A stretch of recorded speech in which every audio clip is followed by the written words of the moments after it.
Alright lads, I'm back after a week of not making any YouTube videos, which is actually a long time in YouTube terms. It's enough time to have people start questioning whether you're dead. But I'm not actually dead. I've had university deadlines, you know the way they are. They throw a load of work on your back and they say, sort that, and then you can enjoy your Christmas. So that's what it's been. Lots of essay writing, which I've found to be quite relaxing. You know, I don't mind doing the odd bit of writing. But anyways, I've got a really interesting topic to talk about today, which you guys can feedback on as well. So then I want you to compare the RuneScape of a few years ago to the RuneScape of today and ask yourself, have too many updates taken place, and as the content that I've added basically diluted the game for what it is? Because the reason I say this, over the past couple of years, Jagex haven't been doing so well financially and in terms of players. They're both interlinked, because if you haven't got players, you ain't got no one paying membership. And more so recently, they're like, recruit a friend now, like it's the army and they need you.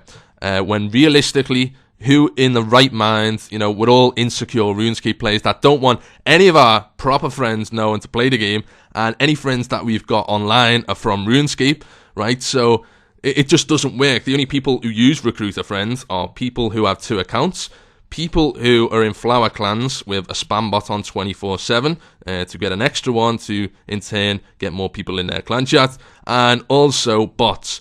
Bots are not going to turn that off or down, so yeah, you're going to see more bots on the game from now on, thanks to Recruiter Friend. But anyways, as I was saying, content diluting the game. Basically, if you're losing players, you haven't got the players to support this new content, so that means that people not only go missing from areas, they go missing from areas again to get to these new areas, and it kind of gets people upset then, because they're like, where has everyone gone from here?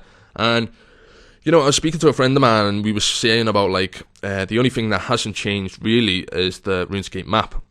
And the reason for this, you know, they've still got the main, Varrock, you know, Camelot, it's all still there, Lumbridge, but they've added a few like islands on for quests, mini games as well, there being the add-ons, but the basic idea hasn't changed. I mean, everything else has. The interface, the graphics, the armor, weapons, skills. They've even added on to existing skills. Pretty much everything in some, you know, shape or form has changed quite dramatically. And now, is this the reason, for the community changing? If you think about it this way, how accessible is the game now for a younger player? I really don't think it is at all. If you think about, like, I mean, my brother is a prime example. He's 12 now, but in 2007, we used to PK, right? And he actually played the game properly because he knew how to do it. At 7 years old, we went PKing. Yeah, he could play it. Now, I think to myself, if he was that age now, in this day and age, and I showed him RuneScape, he honestly would really struggle to get to grips with it.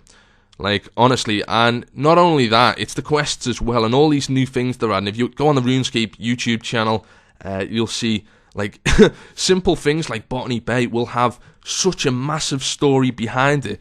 There really is no need for it. I mean, even like the fight caves, you go there, you kill a few monsters, then kill Jihad, get your fire cape, and you fuck off. And now it's like, master kill, and there's a big story behind it on the homepage, and some mad scientist put this chemical together, and it produced this, and now we have this, you need to sort it out. And it's like, you're over context in a game. It's something we play in our spare time. We know we don't need this bloody grammatical bullshit. I mean, I'm in university, I'm 20, I can understand the majority of it. I just feel bad for those who are a bit younger looking at, like, is this real life, you know, and before, you know, they start taking extra English classes to fucking understand RuneScape homepage.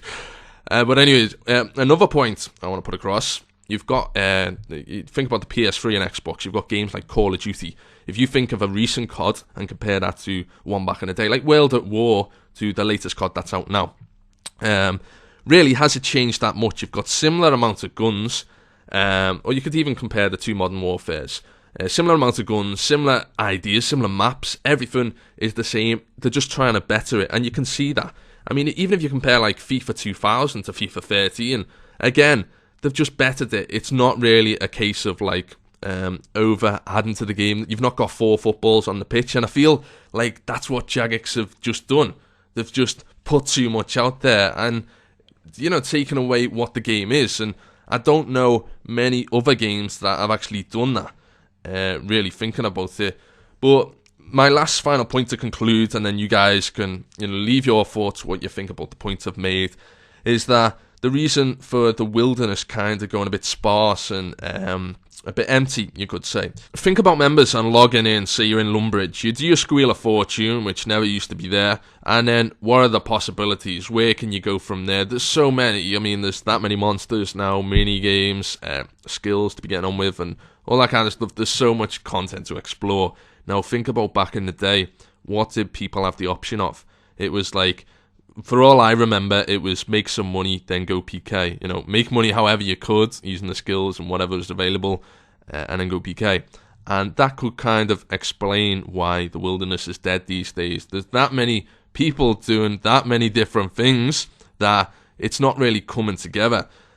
So I think that's a nice point to conclude on. And I'm going to end the video now, guys. So if you've enjoyed it and you've listened this far, a like is always appreciated. I'm sure I'll maybe do a few more debates if we get that many likes. But yeah, thanks for watching. Check out some of the other videos.